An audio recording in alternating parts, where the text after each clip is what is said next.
नमस्कार साथियों, स्वागत है आप सभी का एमर्स क्लासेस में। और आज की इस वीडियो में जानेंगे कुछ वन लाइनर क्वेश्चंस को। और आज का पहला क्वेश्चन है, प्राचीन भारत का नेपोलियन किसे कहा जाता है? तो समुद्रगुप्त को इतिहासकार बी ए स्मिथ ने भारत का नेपोलियन कहा था। समुद्रगुप्त गुप्त वंश के सबसे महान शासकों में से एक था। समुद्रगुप्त की विजयों का वर्णन उसके प्रयाग प्रशस्ति अभिलेख में किया गया है। प्रयाग प्रशस्ति की रचना हरिसेन ने की थी। अगला प्रश्न है, हर्षवर्धन के शासनकाल में किस चीनी यात्री ने भारत की यात्रा की थी? तो हर्षवर्धन के शासनकाल में वेनसांग ने भारत की यात्रा की थी। वेनसांग भारत में 14 वर्षों तक रहा था तथा वेनसांग भारत में बौद्ध धर्म की शिक्षा प्राप्त करने आया था।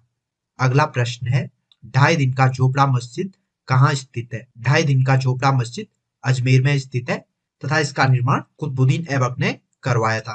ढाई दिन का झोपड़ा मस्जिद का निर्माण 2.5 दिन में हुआ था, इसलिए इसका नाम 2.5 दिन का झोपड़ा मस्जिद रखा गया था। यह पहले एक संस्कृत विद्यालय था। अगला प्रश्न है, तुजुके बाबरी किस भाषा में लिखी गई थी? तो तुजुके बाबरी की रचना तुर्की भाषा में की गई थी। तुजुके बाबरी बाबर की आत्मकथा है। अगला प्रश्न है, नालंदा विश्वविद्यालय के संस्थापक कौन थे? नालंदा विश्वविद्यालय की स्थापना गुप्त शासक कुमारगुप्त प्रथम ने की थी तथा यह बिहार में स्थित है। नालंदा विश्वविद्यालय बौद्ध दर्शन के लिए प्रसिद्ध था तथा बख्तियार खिलजी ने नालंदा विश्वविद्यालय को नष्ट किया था। अगला प्रश्न है, इंडिका के लेखक कौन थे? तो इंडिका की रचना मेगास्थनीज ने की थी। मेगास्थनीज सेल्यूकस निकेटर का राजदूत था जो कि चंद्रगुप्त मौर्य के दरबार में रहता था। अगला प्रश्न है, पटना में किस सिख गुरु का जन्म हुआ? तो पटना में सिखों के 10वें और आखिरी गुरु गुरु गोविंद सिंह जी का जन्म हुआ था। अगला प्रश्न है, इंडियन होम रूल सोसाइटी की स्थापना कब हुई? इंडियन होम रूल सोसाइटी की स्थापना श्यामजी कृष्ण वर्मा ने 1905 में लंदन में की थी। अगला प्रश्न है, मीमांसा दर्शन के अनुसार मुक्ति संभव है? तो मीमांसा दर्शन के अनुसार कर्म के द्वारा मुक्ति प्राप्त की जा सकती है। अगला प्रश्न है, चपचार कूट त्योहार कहाँ मनाया जाता है?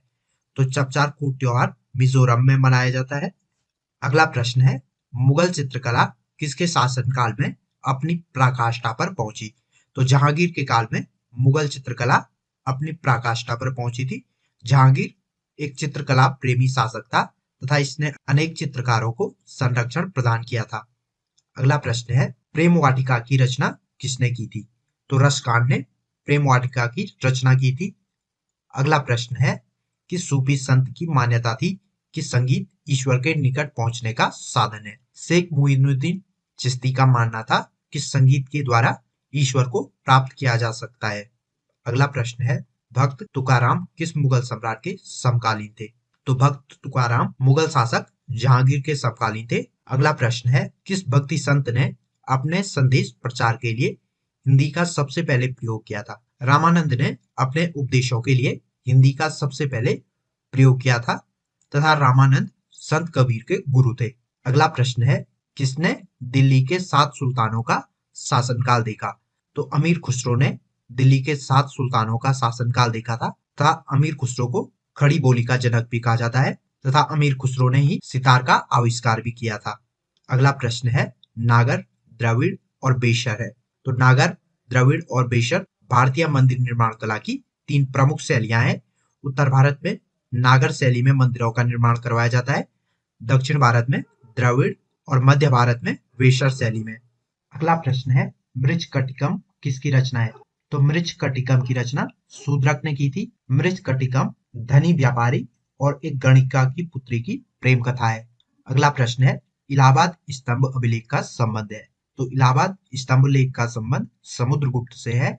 और आखिरी प्रश्न है, प्राचीन भारत की कौन सी लिपि दाईं ओर से बाईं ओर लिखी जाती थी?